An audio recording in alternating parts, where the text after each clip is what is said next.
Good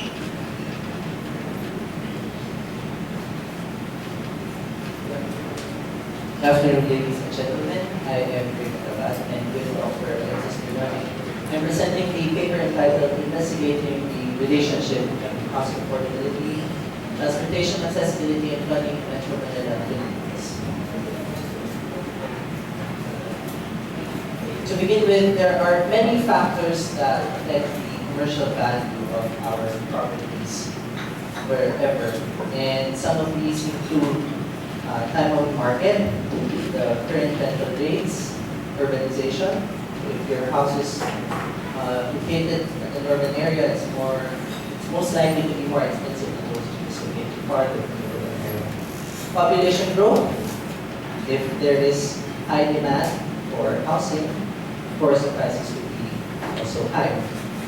Interest rates, taxes, again the location, the size and layout. Of course, if your household is larger, of course you have to pay higher for it. The age of the property and the negative events that have occurred in the area or in your household. So in Metro Manila, for the past few years, we're very much aware that the growth has been increasing in terms of population, which also stresses the need for more affordable housing all over the region. And in a survey conducted before, most Filipinos, or about 82% of the Filipinos, live on residential areas, and those living on residential areas, 72% do not have any plan to acquire real estate property further. But what's striking in this table is that those that are marked with an asterisk were denoted as danger areas. Some of them, except for those living along railroads, do not have also planned to acquire real estate property. So it speaks of probably their inability to purchase their houses because it's expensive. And also from the study, condominiums are only preferred by only 1.73%. And these condominiums are important because most of the condominiums are located near large contractors. So you'll see there's a central business district. The areas surrounding it are filled with condominiums or those with higher educational institutions. For example, in Lasal, there are around 6 condominiums there. And these condominiums have become unaffordable because of the price-to-income ratio is reaching to about 20.5, meaning 20.5 times the household income are the prices of these condominiums. So it has become relatively unaffordable. So this study here is about Metro Manila, and of course it's divided into 4 districts, 7 cities, and municipality. Let's go back to the Filipino housing preferences. 38.5% would like to live at the second district of Metro Manila, so in the central section of Manila. 23% prefer to live near their place of work, and about half would want to live near schools and other places of interest. And which is why areas located near the central section of Metro Manila would be most preferred and may be most expensive. So let's talk about the transportation services around Metro Manila. And from the figure in front, you will see that majority of the portions are served by public transport. And in a recent study from the OTC, 70% of the trips in Metro Manila are done using public transportation, which only stresses the fact that improved public transportation service is what we need here in the region.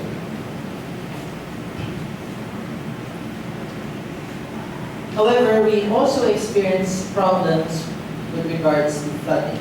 So for the past few years, we've been bombarded, and just probably this morning with heavy rainfall. And of course, the effects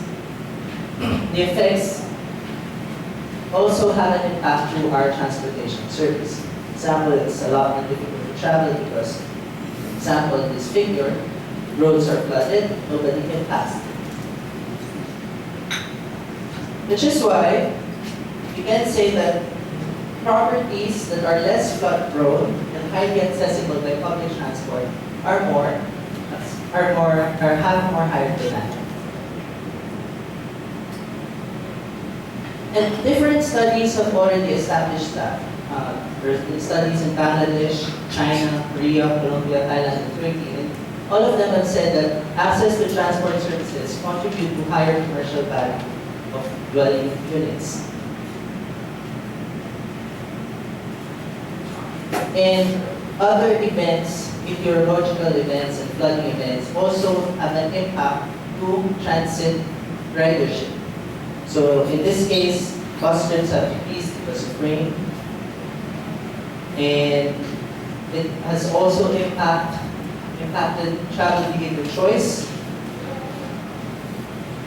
And for long distance travel, the origin and destination, the presence of children, have become significant factors in the travel behavior of travelers.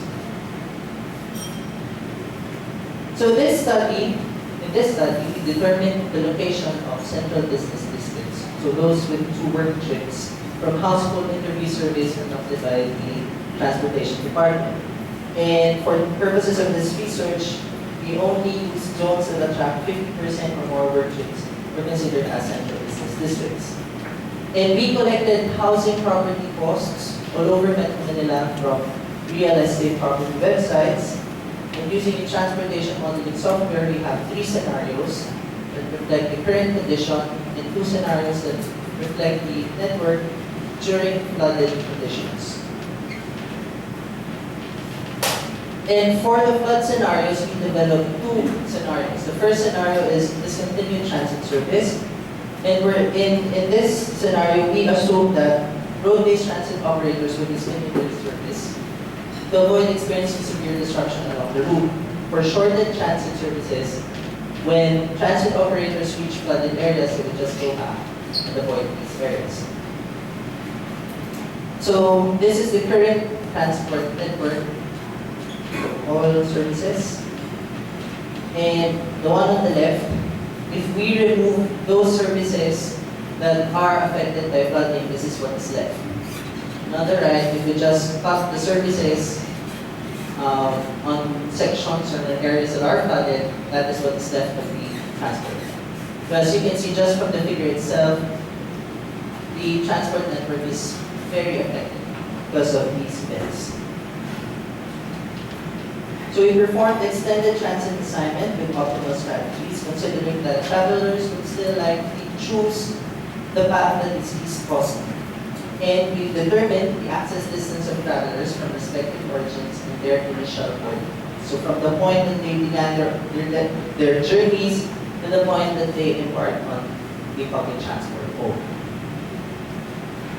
So here are the results. So from the household interview survey, the darker areas were determined as ours. So we have in Manila, Ayala area, also have in Mandaluyong, and some portions in Ortigas. And this is a flood hazard map from the DREAM project. This is just a five-year analysis probability. So within 5 years, we could experience a flood that has an effect like this.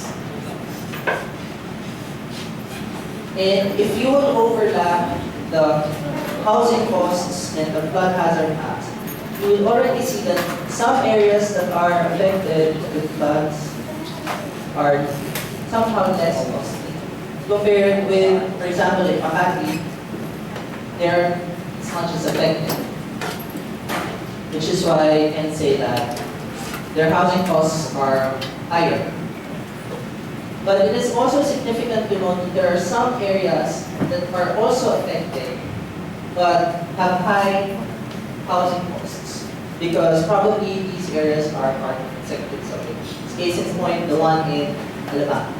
So if you just heard from news before, it was also affected by flooding, but if you'll take a look at the prices of households there, it is also high. So let's talk about the socio-economic characteristics of all the zones in Metro Manila. So households near to CBDs, the mentioned central business districts, have high vehicle ownership and also high household income, which only supports the fact that those who live there can pay for these household properties. Now this is the access distance for the base condition. So as you can already see, those that are within the outer areas of the Metro Manila already have high access distances. But if you look at the conditions for discontinued transit services and shortened transit services, there is a change in access distance, and these are in terms of factors. So some of which are from 0 to 2 times the usual travel, their access distance. And for those farther away from the central business district, you will see that some of their access distances are 8 times or more.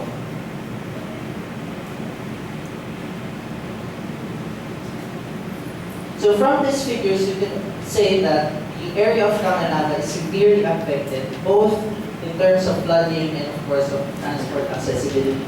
Which is why you can say that the properties in those areas are cheapest in Metro Manila. In areas such as Northern Quezon City, Marikina, Muntinlupa, and Las already suffer high access distance. Now, you can say that the value of transport accessibility has not been considered yet for properties in those areas, primarily because we can say that it is not in high demand. So to conclude this presentation, first, access to transport services are shorter in the central portion of Metro Manila, and probably because of the saturation of transport services in these areas. And when transport services are disrupted due to flooding, access distances to initial boarding has changed from 8 and 5 times for discontinued and shortened services. And for Kamanava area, again, it has the cheapest property values. And again, some properties have high values because the value of transport service accessibility has not yet been considered. So as recommendations for this research, we can provide, through this research, provision of transport services during flooding can be considered. So we can, if we know which areas are affected, we can provide, we have an idea of where to provide transport services to serve these affected people. And suitable housing locations that are accessible even during meteorological disturbances. And for probably recommending affordable housing developments to counteract the social inequity of transport accessibility. And finally, an in-depth analysis of transportation accessibility, flooding, and housing costs could be. Thank you for your time. Thank you, Mr. Ahmad. We have time for a couple of questions. Mr. Ahmad? Any questions from the floor?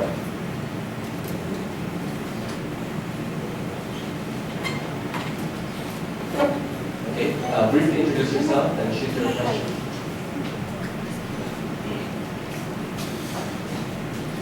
Very much I think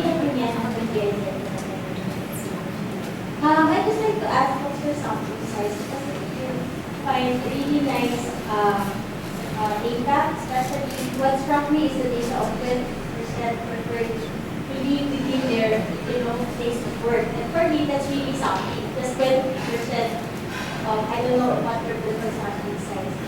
From which social factor do this group of? The 23%, the data from that one was from the survey from the Family Housing Preference Survey conducted by the Statistics Authority. So it was a study, I think it was conducted way back in 2009.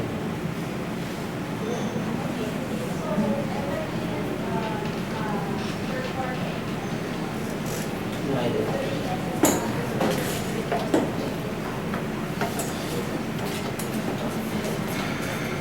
Thank you. Next question.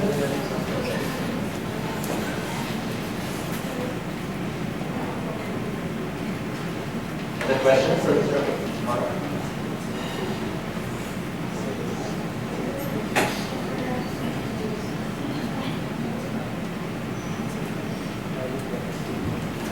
Hello, my name is Dora Hanson from the Department of Transportation. You recommended for the provision of emergency transport and doing traffic cases. So what type of transport services do you want? I think the main requirement for that one, especially for during flooding, transport services that can that can tread flooded areas, can access flooded areas. But if that is not the case, then maybe we can plan routes that would be able to access the routes for transport services that would be able to access these areas without having the need to cross these flooded areas. Because I think one of the problems as a commuter myself that I experienced during flooded areas, most of the transport services, isa na yung dinadaanan nila, and because that's the prescribed route. So maybe if we could find a way wherein there would be an somehow emergency route such that areas would still be connected without having the need to wait for floodwaters to subside in current floods. So I think that is the most important. Not what type of mode or what service type. I think the route is more important. Because I think if as long as the route is there, people would ride it because the need is there. Thank you, Mr. Abad. I guess that completes the presentation and the interaction. Mr. Abad, we know it. Could you just allow me? I'm the chair and I can advise some messages. You don't have to answer this, but you can consider this in the future. Flooding happens few and far between, but it's the time of year now. But congestion happens every day. It may be interesting to see how your model or how your framework will demonstrate the relationship between realistic values and traffic congestion. Thank you, Mr. Abad. Let's give him a hand.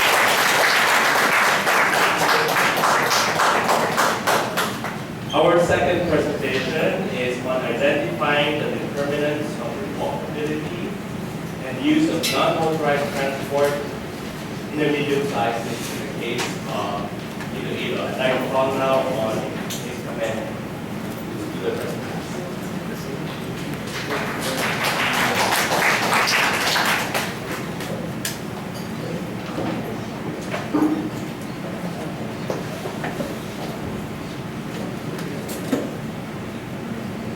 Hello, good afternoon. I'm Jeremy, and I'm here to present the study that I did along with Professor Castro, producer, on the determinants of walkability and use of non-motorized transport in Iloilo City in the Philippines.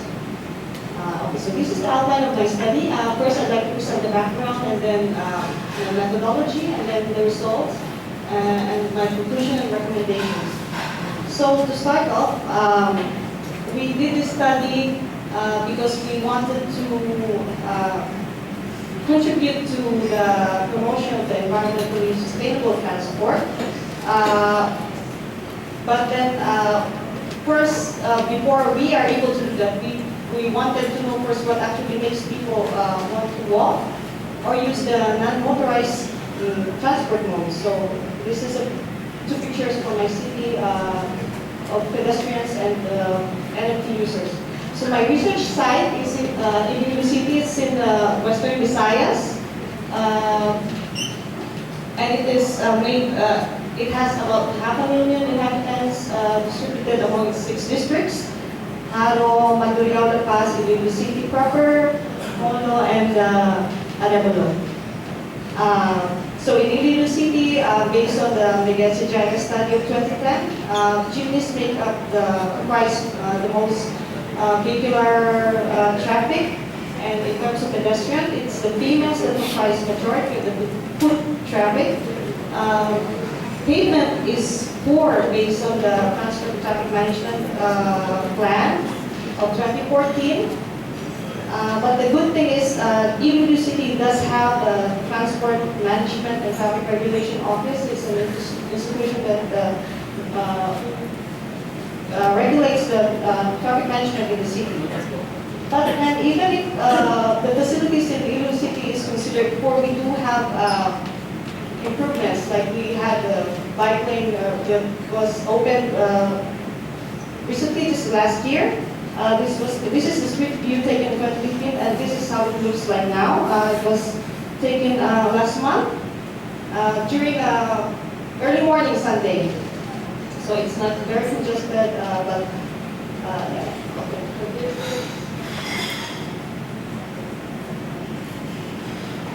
This is the bike lane. This is the service road, and this is going to the airport. This is going into the city. But bike lane is over here, and then bi-directional segregated areas. Okay, so we had about 400 respondents, proportionately sampled among the 6 districts. So Haro had a 25% respondents because it is the biggest in terms of population. And we did a survey using the 23-item questionnaire. It was translated in the local language, Iligaynon. And then we analyzed the data using independent sample t-tests, and the results are, and then we did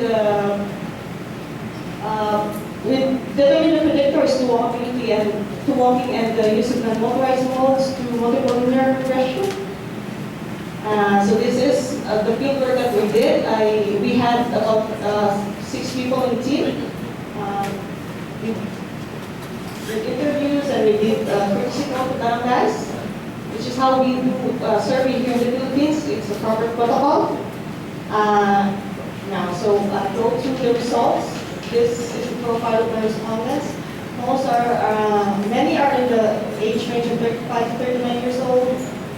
Most are employed, majority are employed, and majority are high school graduates.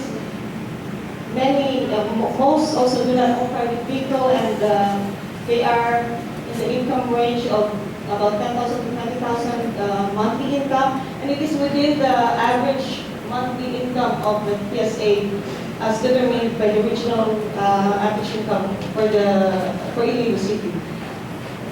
So how do people actually, what modes do people use in Iloilo City when they travel? So here we are more interested to look into the bicycle and walk, but generally jeepneys is the dominant mode of transport in Iloilo City. But for activities related to sports and exercise, it's walking and bike that dominates the modes. Yeah. So for leisure, for shopping and work, this is how they bike and walking pair. And yeah, for trips related to exercise and sports, large percentage of respondents walk and then use bicycles. And now we want to know, okay, so for determining the factors, we used the social demographic factors. We also tried to look into the psychological factors based on attitudinal beliefs or the individual factors, and then we also try to look into the subjective assessment of the physical environment of the existing facilities of Iloilo City.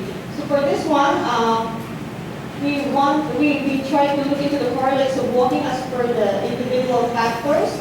So 7 attitudinal beliefs are correlated with 5 physical environment variables for walking. So I only displayed here those that had the highest or strongest relationship.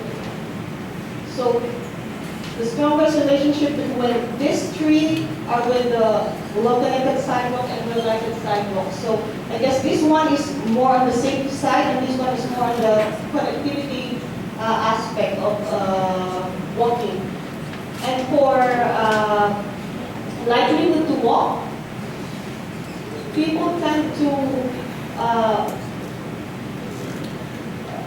for 7 attitudinal beliefs are correlated with aspects of likelihood to walk. The relationships are weak to medium in strength, with the highest of 4.38. So this attitudinal beliefs that walking provides them with flexibility and freedom to choose routes, and that walking provides them with the convenience to quickly get to their destinations. These are the one of the highest correlates to likelihood to walk alone at night and likelihood to walk if sidewalks are well paved.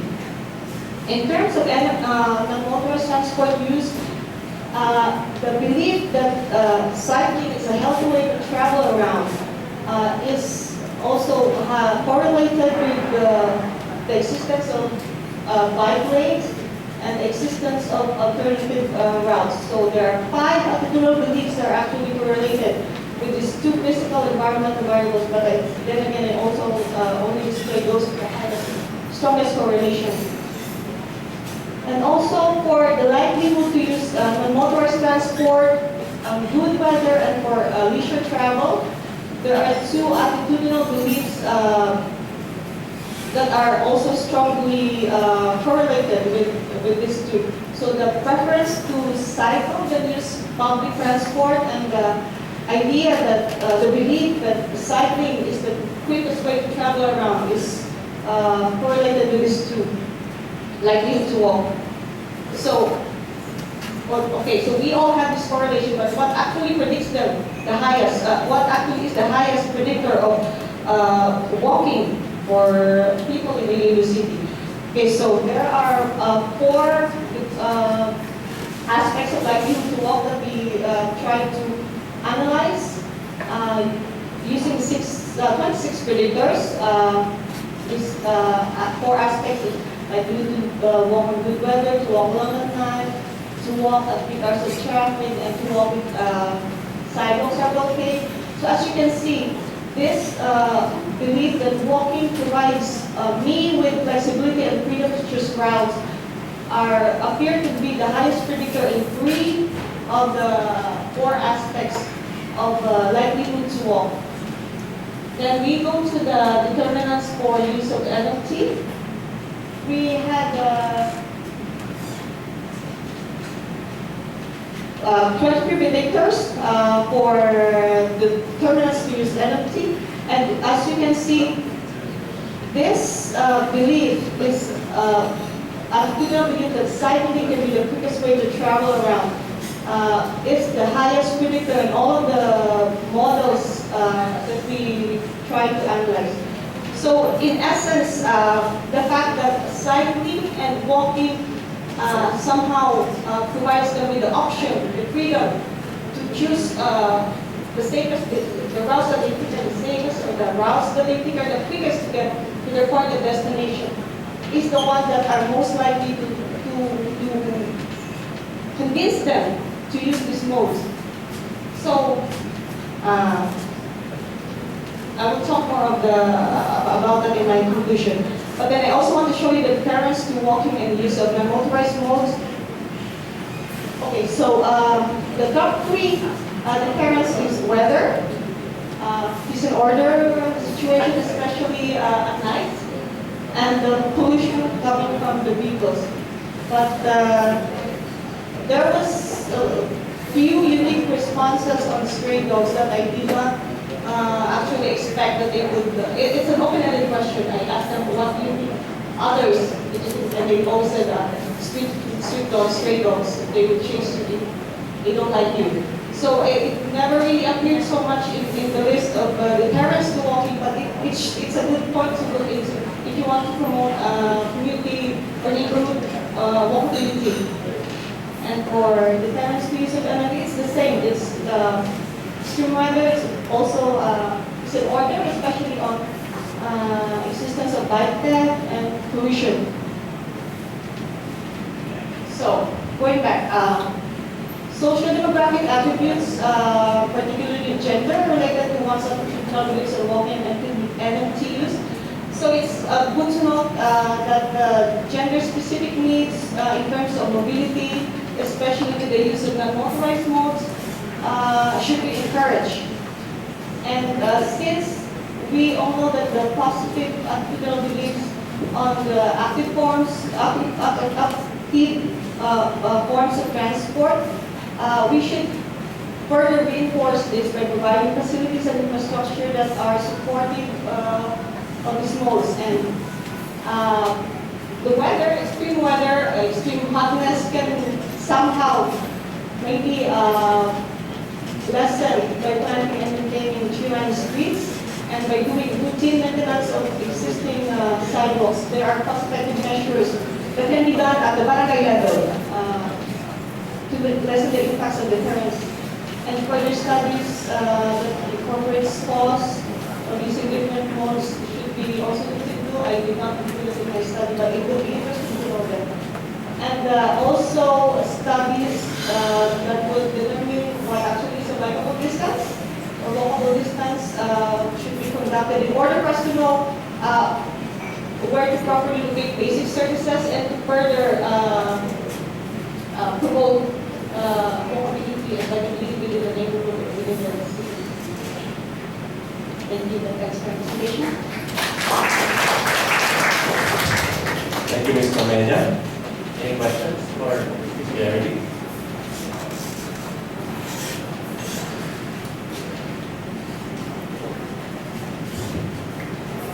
Ms. Canenya for a very interesting study.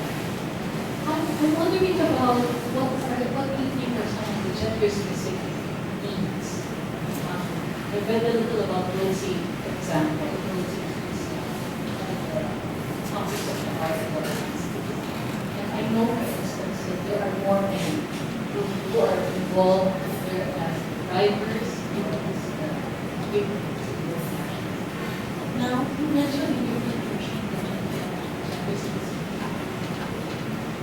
target the gender specific.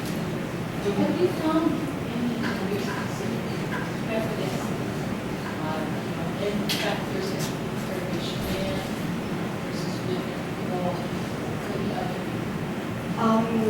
In my city, it has been, there was one congressman who promoted widely the use of these elevated walkways, and I don't think that is gender specific because pregnant women, elderly also, young children, women especially, do not like to go up those elevated walkways. We had a lot of those in my city.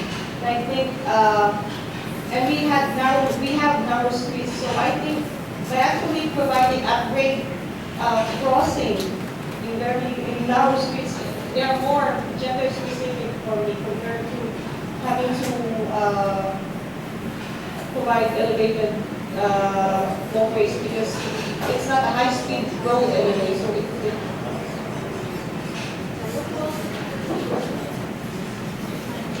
well, for people who bike, it's not really, it's just ensuring that the segregated bike lane is always still the most effective form of promoting the safety of women for biking.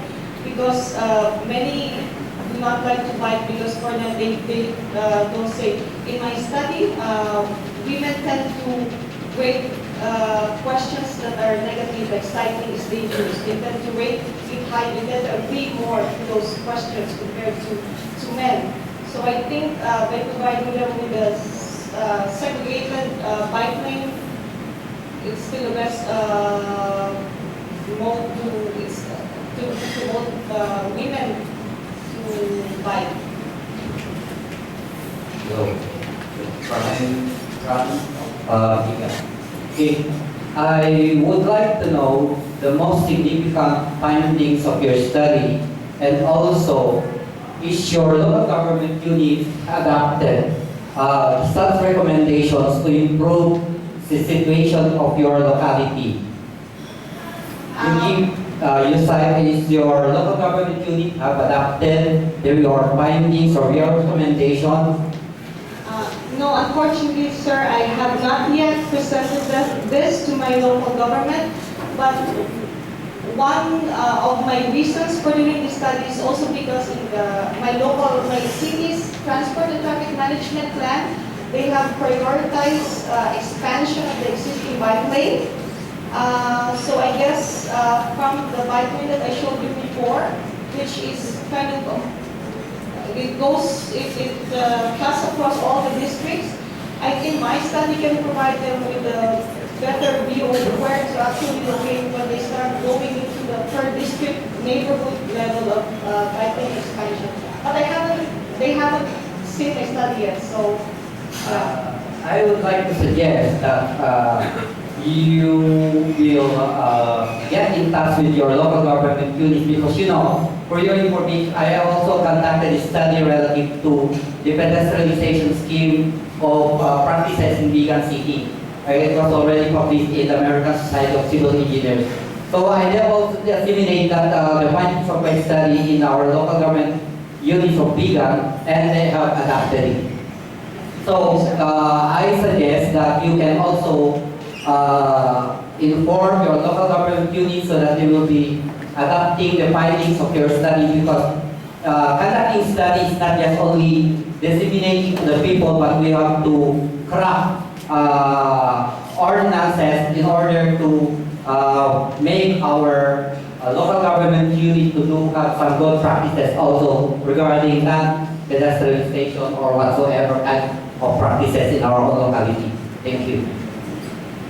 Thank you, Promise. Thank you.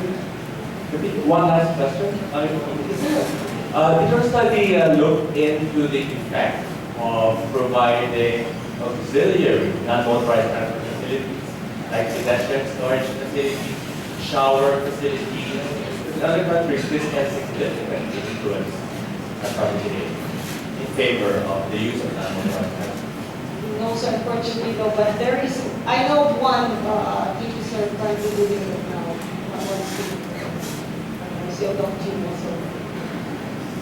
Okay, thank you very much, Ms. Charity. Our next presentation is a comparative study of Uber and regular taxi service characteristics. Mr. Stop. Let's give it a minute.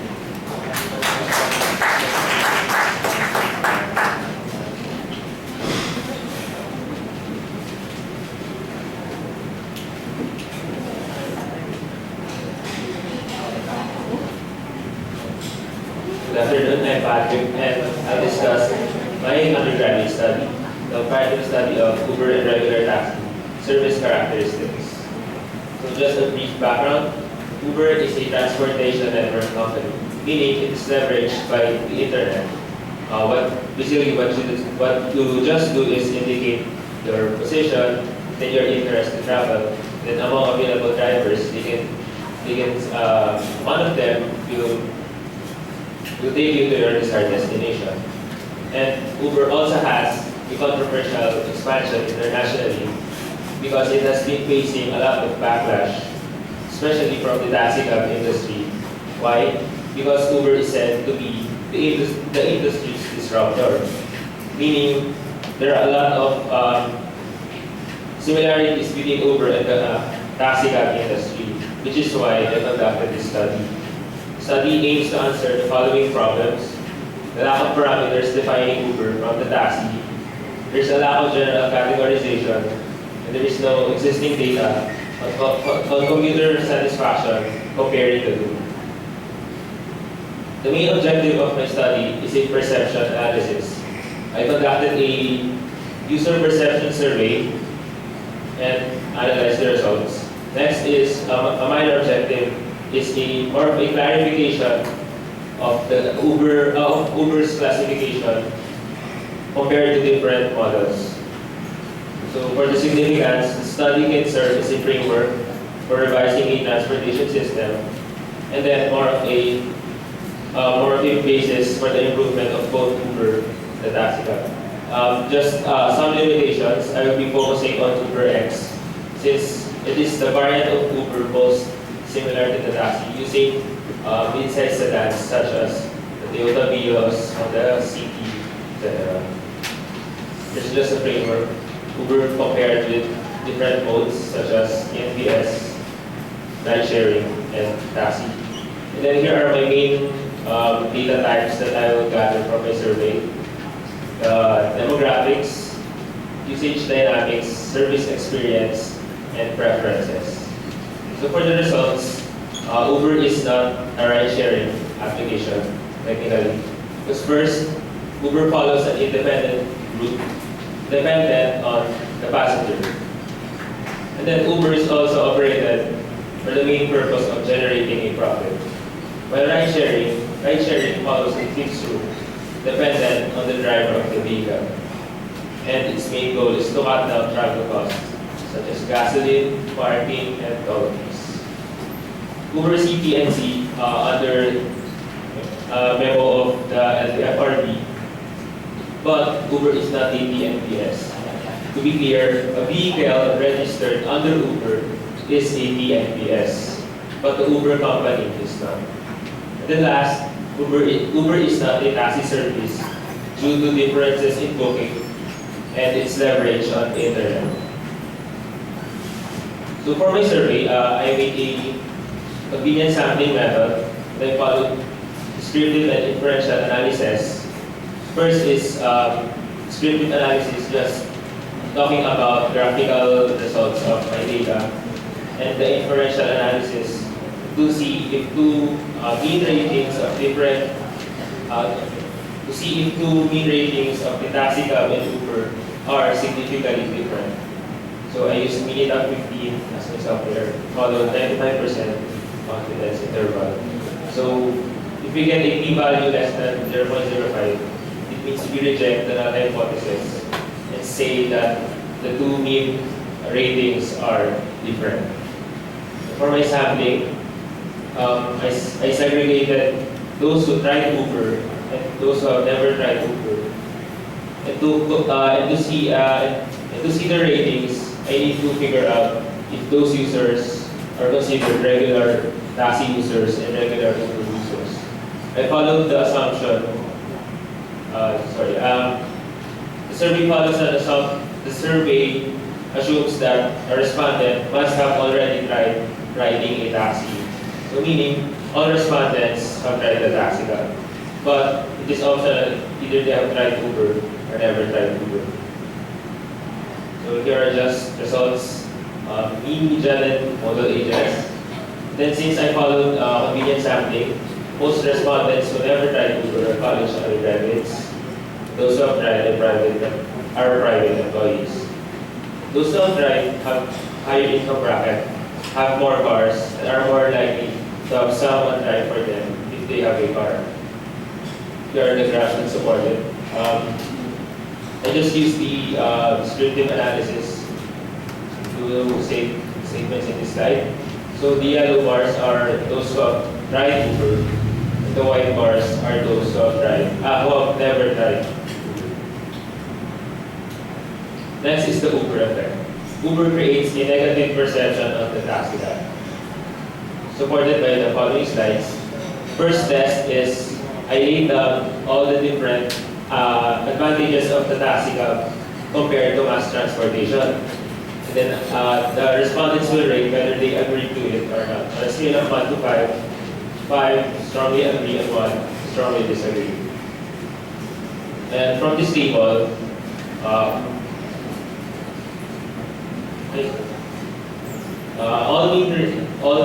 agreeability of those who have tried Uber are lower than those who have never tried Uber. But I cannot conclude anything such because the majority of my null hypotheses have a p-value greater than 0.05. But different story is said by the service ratings, because all mean ratings of those who have tried Uber are lower than those who have never tried Uber. All these are mean ratings for taxi cab services. And then aspects with the biggest mean difference are driver related. About driver, not mathematic or fit, the driver of his traffic rules, driver's conscious. And those who have no significant change in mean ratings are about the presentation of details, whether the driver is presentable or not, and the air conditioning of the vehicle. For usage dynamics, most of my respondents use Uber more frequently, even if they have used the taxi for a longer time. And Uber has a shorter waiting time. Primary method of access for the taxi is still hailing a moving taxi by the street. But from Uber, it's through another person's smartphone. Surprising finding here is no respondent booked by phone call anymore for the taxi. But 50% of them already book a taxi by the smartphone application, showing the changes in technology in terms of booking. And then their primary purpose of travel is personal matters, visiting family, etc., and attending events such as concerts and festivals. So now we compare those. So now, among the sample of regular taxi users and regular Uber users, a finding is that Uber has a higher mean rating than the taxi on all service aspects indicated in the survey. And all p-values are 0, meaning all of the mean ratings are significantly higher. So I sorted the service ratings of the taxi in decreasing order. Here are the top 3. So the rating with the highest, the service characteristic with the highest rating are about the details of the driver and the vehicle, followed by concentration of the driver, then about the meter. While those who have the lowest ratings is also about the driver. And then the last is about change. I also sorted Uber, but their top 3 is not about the presentation of details, but it's about the vehicle conditions, showing that their rule of their age limit of registered Uber cars have an effect on user perception. The top 3 is about exterior, interior, and air conditioning, while the lowest ratings are also about the driver. Being the last is the driver is concentrated, meaning passengers tend to observe that the driver is also always checking on his smartphone while driving. So here are the aspects showing Uber has a clear advantage. Driver does not demand for it, mainly due to the credit card feature of Uber, the cashless payment. And the next is also related to that, small change is available. The third is interior scheme. While these are the aspects showing Uber has less significant advantage, still in the last place is the concentration of the driver. For problems encountered, 0% of respondents had no problems encountered, meaning everyone had a problem taxi related. Here are the top problems. First and second is the driver decline. For some reasons, one is out of way, and then second is there's too much traffic along the way. And then kontrata, last is asking for it. And then for Uber, 36% of respondents had no problems encountered. But the top 3 problems encountered are not vehicle related, they are more booking related. Because the application crashed, there is a demand problem, and then the vehicle did not arrive. There is just a table showing the mean differences and then the results of the students' test. And then here are graphs showing the problems encountered, tax related and Uber related. For preferences, I indicated in the survey multiple situations, and then the respondent will indicate what travel mode would he or she most likely choose. So some situations, crowded event, raining outside, traveling alone. Most of them prefer, for most situations, they prefer Uber, except rush hour time. Meaning there's the surcharge feature of Uber, increased fares with increased demand, they can affect on user perception. So I'll skip through this, and then there is a commentary part. If taxis are equally good as Uber, would you still prefer Uber? Some answered yes, some answered no.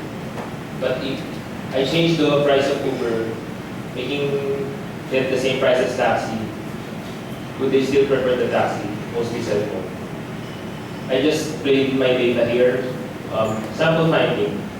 Females give higher ratings on drivers' character, drivers' fortunes, the drivers' presentable. While males give higher ratings on drivers' performance. They obey rules, they're not drivers. Here are overall ratings. So for comfort, safety, and value, Uber still has a higher mean rating. Overall mean rating of 3 for the taxi and 4.6 for Uber. To conclude, we need to answer the question, people don't want cars, they want rides. Because also a part of my survey is demographics part. And found out that more Uber users also have more cars. And then some respondents who have 4 or more cars still use Uber for more than 10 times a month. And then Uber has better services and creates a negative perception of the taxi. Why? Safer through effective information dissemination or convenient in booking GPS. More comfortable because of fuel price. The only clear disadvantage is the search price. So to recommend, I need to create a better feedback system for the taxi cab. Make the drivers performance conscious. Next is create better transparency for the computation of Uber search. And for the study, to supplement it, we also need to study the operation side and also to verify the user perception survey. Thank you very much. Mr. Rizal, any questions?